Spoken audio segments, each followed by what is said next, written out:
Good evening, everybody. Welcome to the Public Service Committee meeting of Tuesday, December the 9th, 2025. Time is 5:30 p.m. First item on the agenda is approval of our minutes from our November the 18th meeting. We will table that until the next meeting because we only have 2 members here this evening and not a quorum. So we'll move that on to our next meeting. Next item on the agenda is public participation. Seeing none, we'll move on to the next item on here is our Efficiency Smart presentation by Bob Golden. Yep.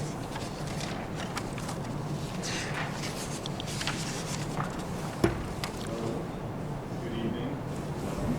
Is that, can we check upstairs, see if the podium mic is on? Oh, there it is. Oh, is it on? Okay, good. All right, it's on now. You're on. All right. Okay, good evening. So good evening, my name is Adam Ward. I'm a Senior Vice President with American Municipal Power, and I want to say thanks for having us here today.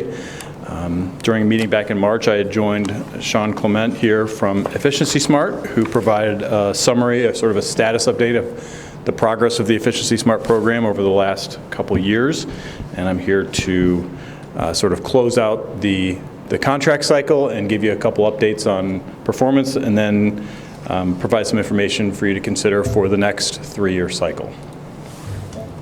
So,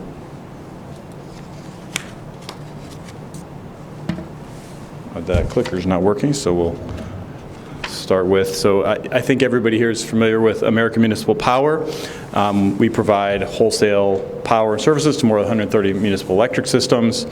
We're served by a 22-member board of trustees made up of member officials. We meet monthly. I'd like to thank Wadsworth for their leadership and services over the years in service to our board, as well as Matt for being a participant on the board. And we really value Wadsworth's opinion and guidance and direction and how our program best serves members. So just want to throw that out there. We do appreciate all of your contributions. So,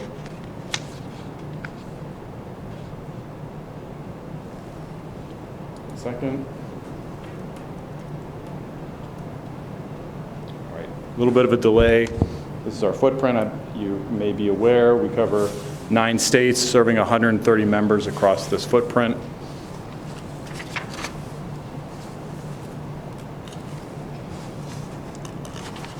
Come on.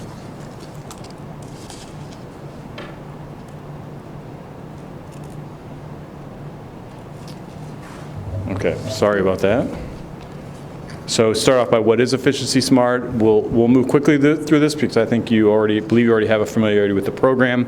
It's a voluntary program offered by AMP, administered by VEIC. It's designed to reduce energy, capacity, and transmission costs for participating communities. It also serves as an economic development tool with a strong history of success. Essentially, it's designed to save power costs, helping your community. It's a positive touch point with your customers, both residential as well as commercial industrial customers.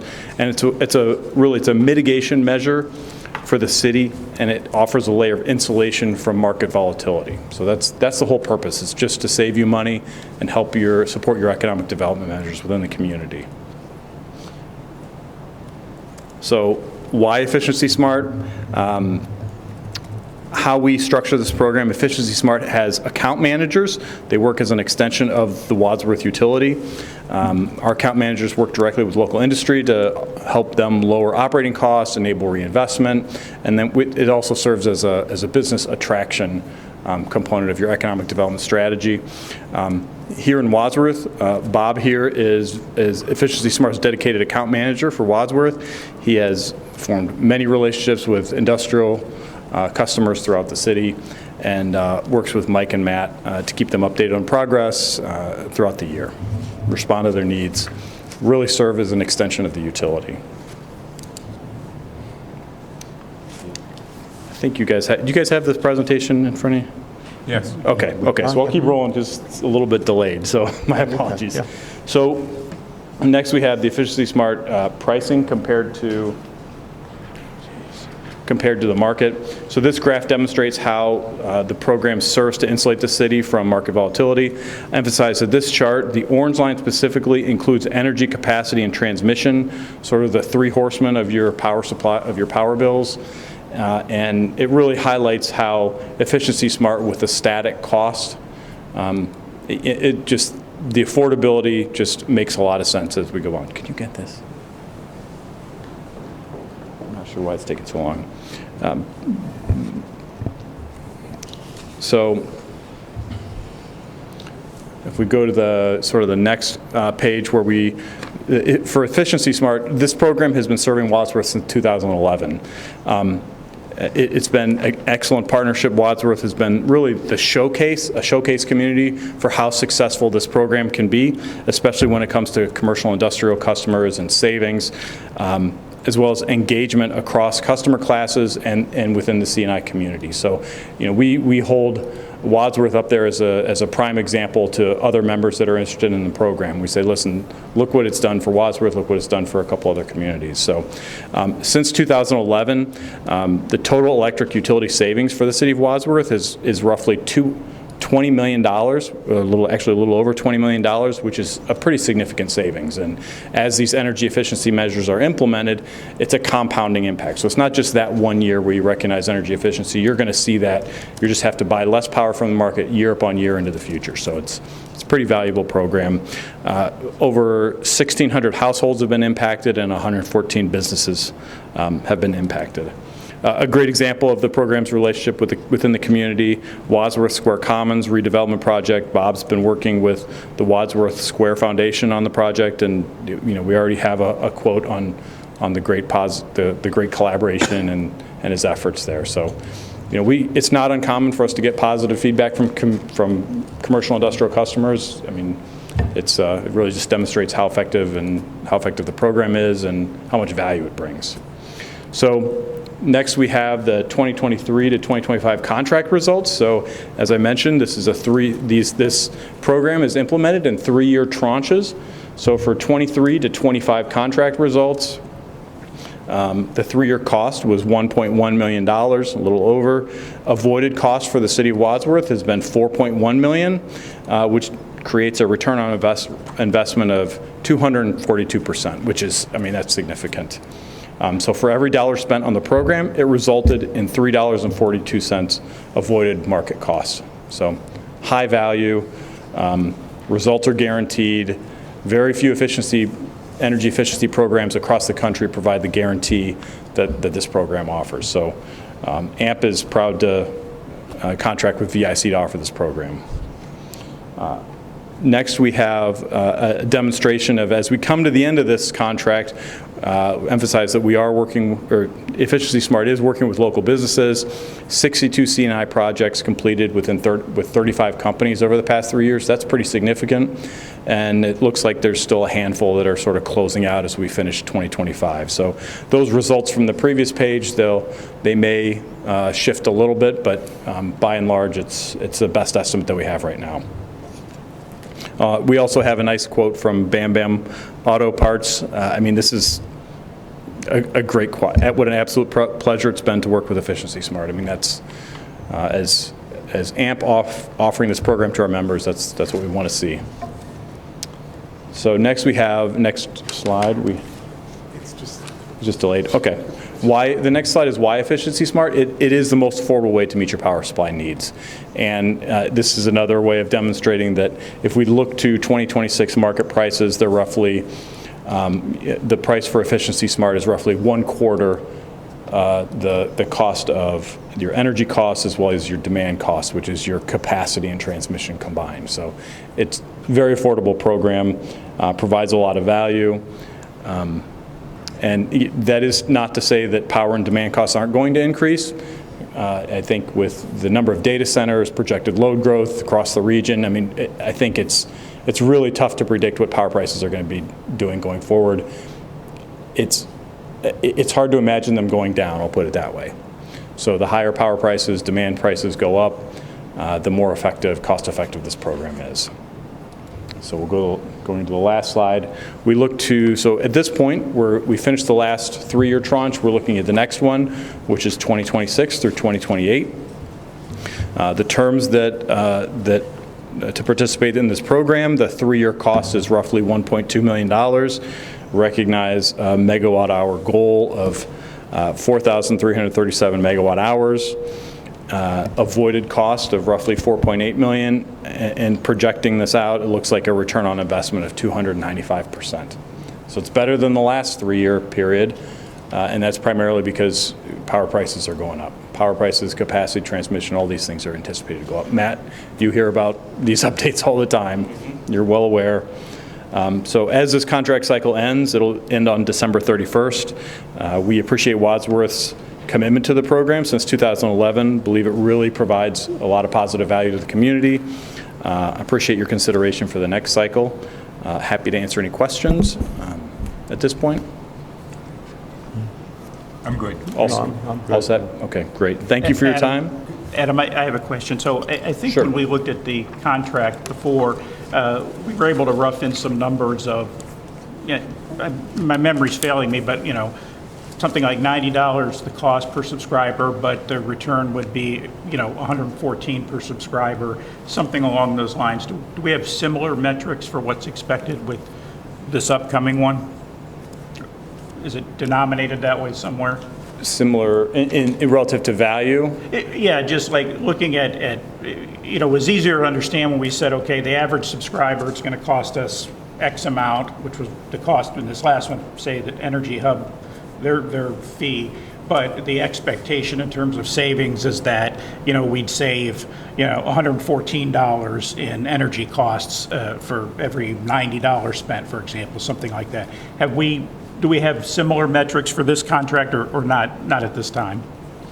Sorry, Mike, are you looking for data based on like the retail customer experience or the utility perspective? Yeah, I'm thinking like when we look at our savings and we break it down, and it's been easy to explain it in the past by saying, the program costs us X amount per subscriber, but, the savings per subscriber are higher than that. It's, so we have a profit on each one, or a return, so to speak, that people can relate to that. They can understand that more simply, I guess. Sure.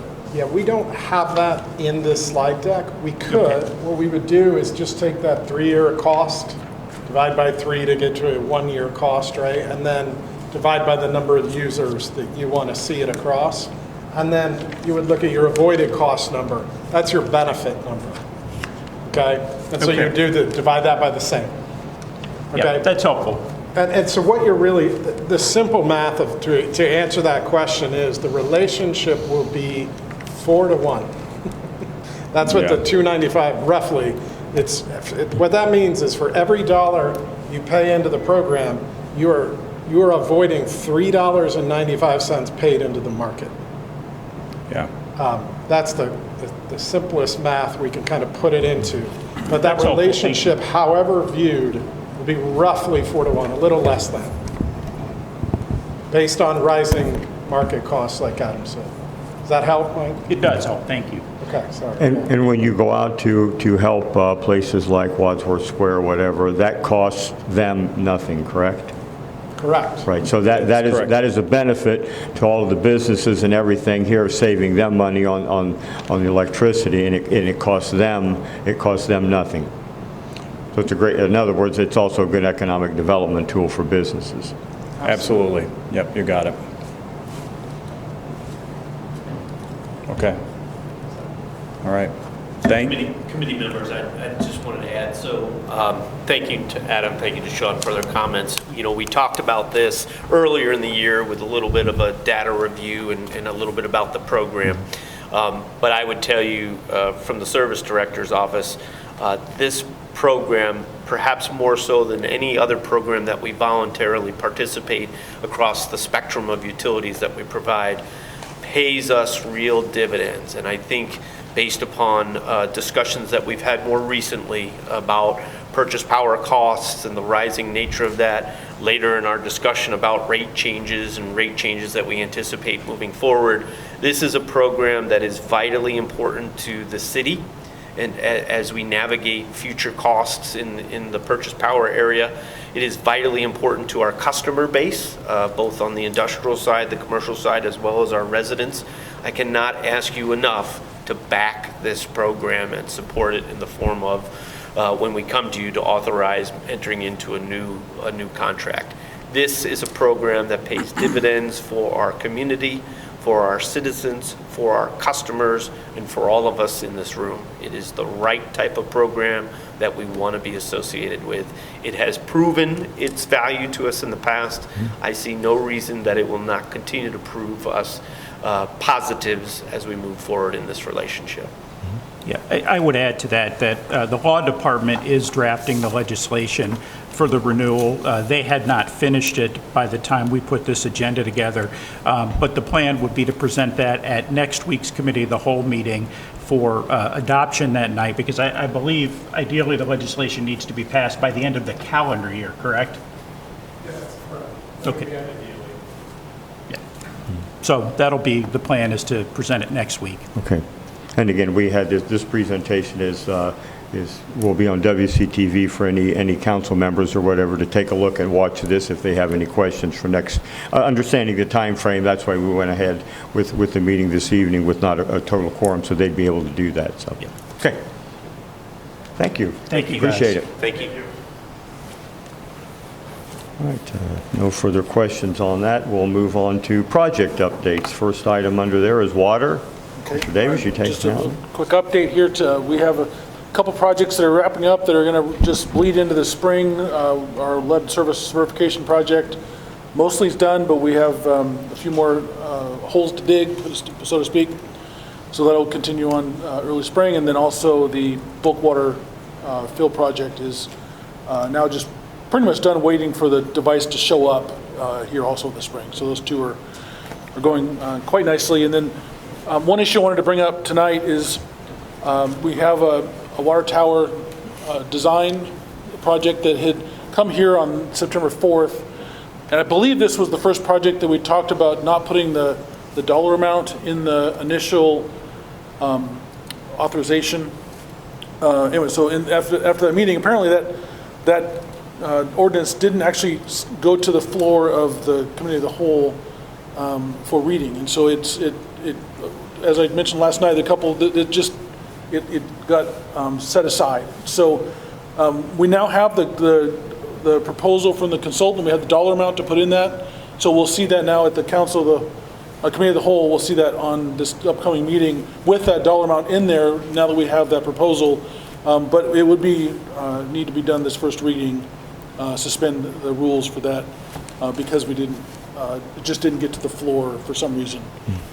Now, is that dollar amount then, will that be in the budget, or was there like a holding place for that in this year's budget because we didn't know when it would come in? Do you know where those dollars sit, you know? Budgeted. Yeah, it's in, there's resources for this year 2025 budget. Right, So it would okay. be under the 2025 budget. Okay. It was a planned expenditure This, at all right. times. We just hadn't gotten to this stage to bring it to you yet. Okay. So that's all I have for water. All right. Any questions? No. All right. We'll move on to wastewater. Okay, in wastewater, pretty much the main issue going on is the sanitary sewer overflow program. That's the biggest issue. And we're going to likely see a project coming to start construction in the spring, our first phase of the major project we have. And we have 60% design now. We're looking toward 90%. And one of the big issues we need to resolve that we still haven't quite resolved yet is a lot of the they do smoke testing, and the smoke comes out of storm services and sewer services that are private. And so to repair those is, generally speaking, a private expense. And so we'll need to figure out kind of how we want to handle that. And that's one of the main factors we'll be dealing with as we get to 90%, is to figure out a program of how to tackle some of those private property issues. And so that's something that's just we'll be discussing over the next couple months, I think. All right. We move on then to the fiber project. Mr. Tester, you taking that one? Yep, thank you, Mr. Chairman. We continue to make progress on the project. Specifically, significant progress has been made in the aerial fiber placement. This is the fiber that's strung across existing lines and splicing those connections in. So one of the things that we've really pressed the contractor on over the last 6 weeks is devoting more resources, more splicers to our market to kind of get caught up on the aerial runs that they've already had in place. So that is progressing nicely. Again, the expectation is by the end of this calendar year, we will have in place fiber passing about 5,000 of our 10,000 intended homes. So they've really stepped it up, and the CityLink guys have really pressed them to get more of their staff into our market. So that has, they've responded to that well. We've got about 1,425 homes installed with fiber. About 730 now have streaming TV. We've got about another 550 homes that we're in the process of scheduling on the installation side. Recently completed lateral work in the underground placement areas on Great Oaks, Clark, and Partridge. Completed work in the rear easement section between Gordon and Overlook. Begun hanging splice cases, which basically enclose the new splices. Started splicing on Summit, Baird, Gordon, Overlook. Completed field splicing and testing in Great Oaks.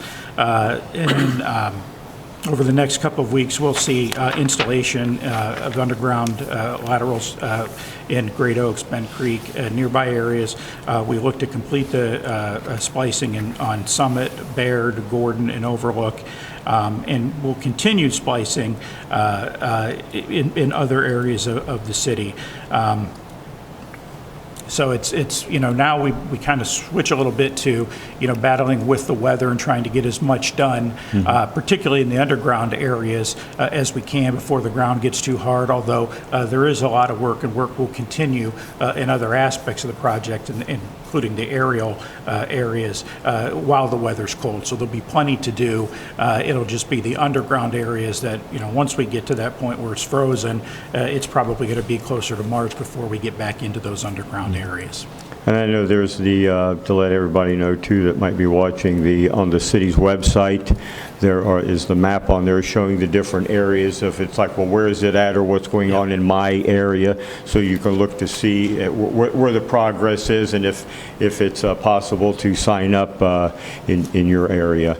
And I'm also assuming too that I know going back, we had some, because of people working or whatever, we had some installations that could be done after like a 5 o'clock hour for people that needed to schedule that in the evening, correct? That's still... That is correct. Yeah. Right. And lastly, I believe that you do not have to have fiber to have streaming. You can sign up for streaming without it. And I have streaming, and it works fine without the fiber. So I would encourage you to consider streaming at all costs. Because it does reduce the cost of your... Yes, your bill. Right. It reduces your cost of your bill. All right, very good. Anything else from anybody? All right, we'll move on to under utility rate increases. The first one on there is the electric rate. Yeah, thank you, Mr. Chairman. So there are 3 pieces of legislation here. There's rate increases for electric service, water service, and sewer service. And just speaking about them as a group for context purposes, every few years, the city works with a specialized accounting firm that looks at all of our costs of operation, takes into consideration inflation, cost of materials, capital needs, those type of things. And they come back and they recommend rates that are designed basically to maintain the system and have enough in reserve that should something unexpected happen, we can address it in a timely manner. The water and sewer rate studies or cost of service studies were actually completed in early 2024, and we did pass the first of 3 years of rate increases for water and sewer effective last December 1st, so December 1st of 2024. With the rate studies, they typically recommend rate structures for 3 to 5 years. In particular with water and sewer, they're 3-year structures. So the asks for water and sewer is simply adopting the rates for the second year that was in the studies that we looked at last year. So nothing new there. The electric rate study was completed earlier this year and just finalized in September. The methodology is the same in a sense, looking at all of the costs of doing business, capital needs, building a reserve that's sufficient to make sure we maintain all of our debt covenants at an appropriate level, that we can afford to maintain the system, and we have enough in reserve should something unexpected happen. The increase for the electric department is recommended at 5% this year. It's actually a 4-year tract, and the recommendations would be 5% this year, 5% next year, 3% the third year, and 3% the fourth year. I will also say that with regard to these 3 items, the additional revenue that would be generated by these rate increases are built into the budget proposals that we've submitted. So again, there's not a lot of surprise here because we've been talking about the electric one since earlier this year, and the other 2, water and sewer, really for more than a year and a half at this point. But I do want to make you aware that those are built into the budget. And I know we don't have a quorum, but the plan would be to present these next week at Committee of the Whole and request adoption during the December 16th council meeting. The effective date for all 3 of these would be January 1st of 2026. And I can tell you that, we do a lot of financial analysis on these items, and to break it down, the water increase probably adds about $9.12 to the average residential bill per month. Electric is about $5.52, and sewer is like $2.62. So to put that, let me just pull it up here. In a total here, you're looking at basically, $17 a month would be the increase all in for all of the utilities. On an average residential. On an average residential, that's right. Can you tell us the driving factor or factors for each basics for our residents to know? The basic, not go into detail, just the basic factors. Yeah, so, one of the largest factors is we've got older infrastructure that's pretty common for cities and communities in our part of the country. It's heavily depreciated without getting into a bunch of accounting mumbo jumbo. It basically means we have a lot of things that are nearing the end of their useful life and need to be replaced. So that's a big part of it. The second piece of that is a lot of the materials and supplies that are necessary for maintaining infrastructure have gone up considerably since the time of COVID. We saw, in some cases, 2 and 3 times the cost on increases on some of the component pieces. That those increases have slowed down, but we're still paying a lot more for supplies and materials, pipes, concrete, all of those things than we were before. And then the last piece is it's been a little while since we've raised rates on our utilities, and that's intentional to try to keep the rates low for our citizens and our consumers. And it's kind of caught up to us now, and it's time to make those changes. So again, it's you've got old infrastructure, a large portion of that nearing the end of its useful life, and it needs to be replaced or repaired or improvements made to it. You've got just general increase in the cost of the materials and supplies that go into the infrastructure that are in fact the infrastructure.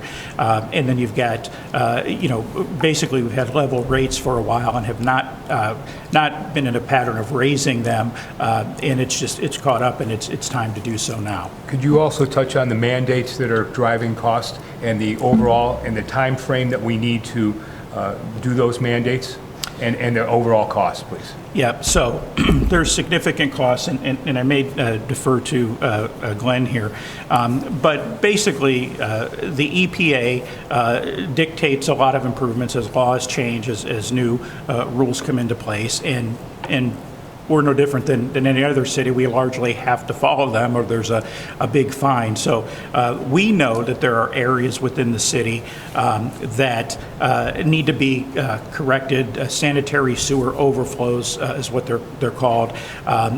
Addressing all of those is a big dollar item, and it plays out probably over 15 years. But I would say a price tag in the neighborhood of $50 million is not out of line for that. But beyond that, if you look at just the water and sewer infrastructure costs, really over the next 15 years, you're probably looking at about $225 million worth of infrastructure that, again, this will be spread out over 15 years, but those items need to be replaced to maintain them in good working order. Thank you. That's what I was hoping you'd publicize for us, so we'd have understanding of why we have to increase rates. Thank you. And so that the public knows too that our electric, our water, they are enterprise funds, and so those portions of the city are businesses unto themselves. So in other words, there are no tax dollars in here. These are all self-supporting utilities, whether it's telecom, whether it's electric, water. They're self-supporting, and there's enough money there for them to operate, to buy equipment, a little bit of a rainy day fund, but there's no investors or anything like that, like in a regular utility. So that's why these there's an outside source that comes in and looks at these, just to let everybody know where the rates do come from and how all those different factions of the city are actually run. Yeah, those are excellent points, Mr. Chairman. The study really, again, looks at what's it cost to maintain in good condition the infrastructure that we have now, and that factors into any improvements that need to be made because of maybe new environmental laws or changes of that nature, and to make sure that when we borrow money, we have basically promises that are made to the bank or debt covenants where we have to maintain liquidity and other financial ratios at a minimum level or above, so that's factored into the rates that are charged to make sure that we're doing all of those things. But you are correct, no tax dollars are spent on water, sewer, electric, our telecom services. That is all paid for by user fees, basically the people that are paying for water, sewer, electric, and telecom. So we keep those guys solvent, but they're also very good about managing resources responsibly. All right, thank you. So then we'll see these presented then to council the whole next week. They will be, that's correct. Any other questions? No. All right, thank you.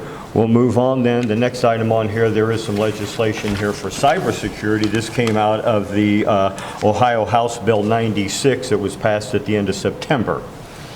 A requirement for the city. So are you going to take that, Mr. Kessa? Yeah, okay. Yeah, thank you.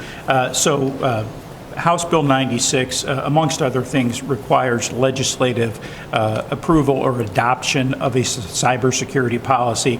It's worth noting that we didn't really just create something new. We've had a long-standing cybersecurity policy. It's just that now there's a requirement that that be presented and adopted formally. So, we've got a comprehensive just general information security program. And, as part of that, it protects the city's data, its IT systems, its utility operations, and it does that by following a set of what's called CIS, or critical security controls, that cover devices, softwares, security configurations, vulnerability patching, malware defense, data protection, those type of things. The policy also defines employee responsibilities, acceptable use standards, and minimum thresholds for monitoring and cybersecurity training of employees. Beyond that, the city has an IT security team that meets quarterly to review risks, track issues, and oversee any incident responses that were necessary.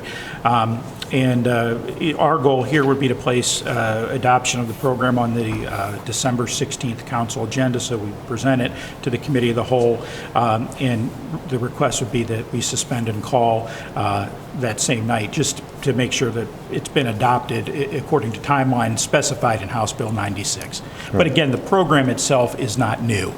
Right, and I think I think the House bill, when I looked at it, if I remember, it requires it to go into effect by January the 1st, I believe. It does. Right. Okay. So that would be has an emergency clause in it and it's a recommendation suspend and call on that. All right. Any questions? Okay.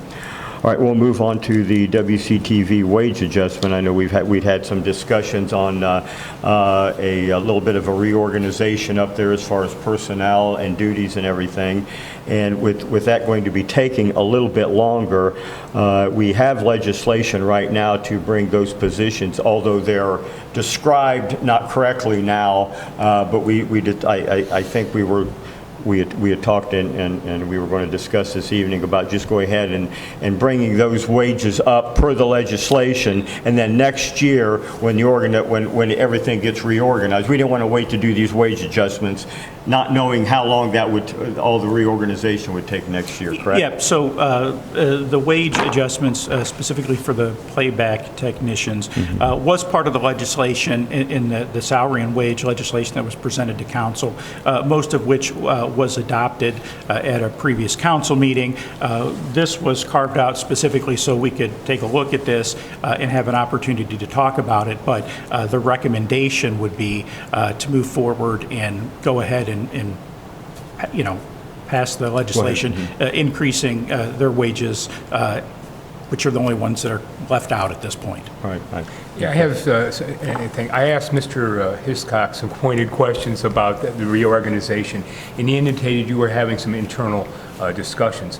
I'm hoping that you'll work with council and have those internal discussions with them also, because the way our government is set up is council approves the money or approves makes the priorities set, and then the administration carries them out. Now, that's theoretical.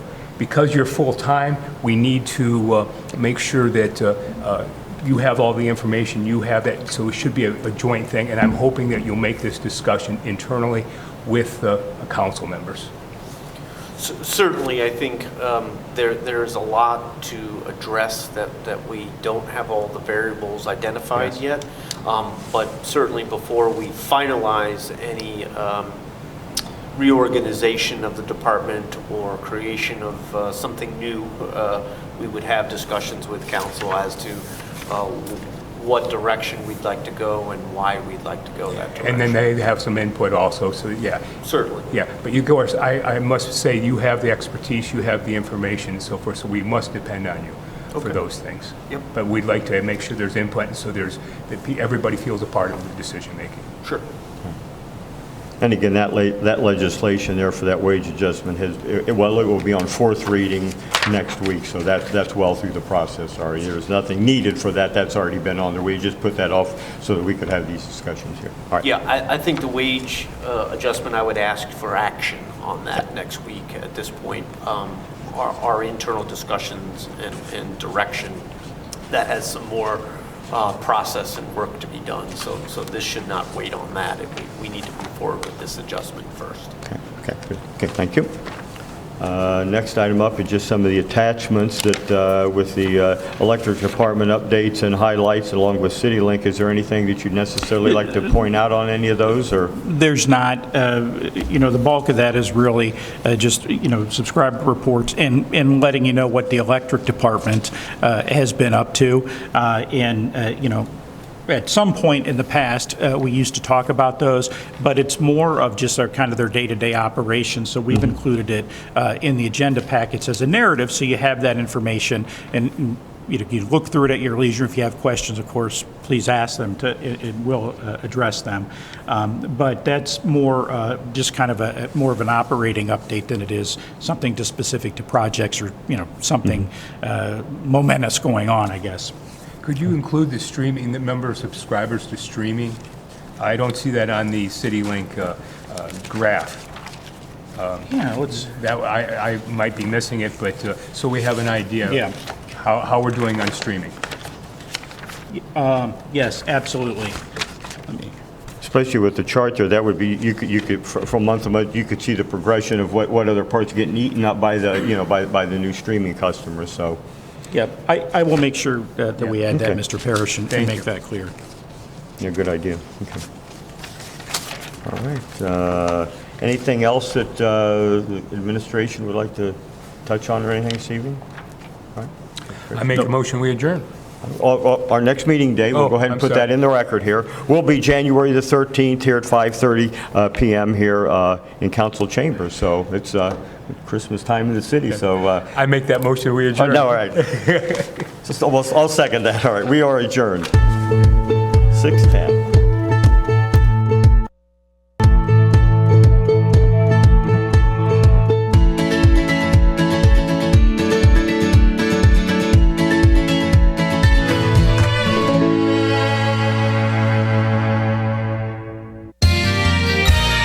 You are watching WCTV, Wadsworth Community Television.